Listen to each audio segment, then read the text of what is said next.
They say clinging to the past is an unhealthy habit, but Pagani is happily ignoring the memo since holding on to older models is good for business. Not to be outdone by Ferrari and its 12-Cilindri Manuale, another elite carmaker based in the Emilia-Romagna region is combining a V12 with a gated shifter. But while Maranello's setup is based on a dual-clutch automatic, the latest Huayra has a proper manual. It's called the Huayra 70 Derecho and is the second of 3 cars built to celebrate Horacio Pagani's 70th anniversary, following the Trionfo, Italian for Triumph.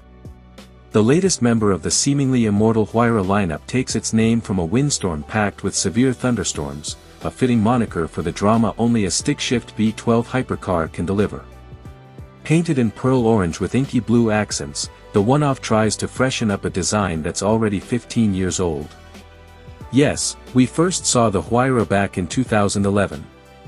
The two-tone paint scheme has a semi-transparent finish that highlights the fishbone weave of the carbon fiber.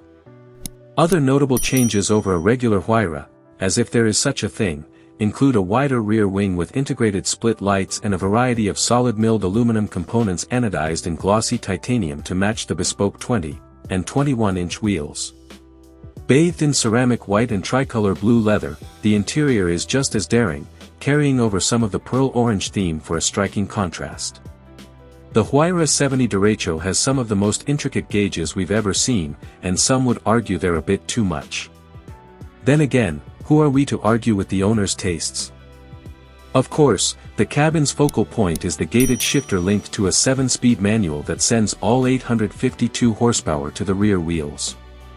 The V12 engine is a tried-and-tested AMG-sourced 6.0-liter unit with a pair of turbochargers producing 852 horsepower and 811 lb-ft, 1,100 Nm. While Pagani stays tight-lipped about sprint times, it does say an electronic top speed limiter is programmed to kick in at precisely 217.5 miles per hour, 350 kilometers per hour. The Huayra made way for the Utopia back in 2022, but Pagani has been keeping the preceding model alive through its Grandi Complicazioni division, which oversees special projects. The company doesn't say whether the 70 Derecho is a completely new car or based on an existing chassis.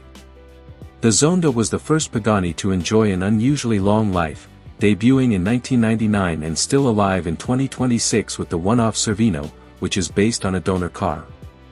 Pagani is showing off the latest Huayra project this week at the Goodwood Festival of Speed alongside 2 other flavors, the Huayra Codalunga Speedster and the Huayra R with the optional Tempesta package. The Zonda we mentioned earlier is also on display in Zonda F Roadster specification.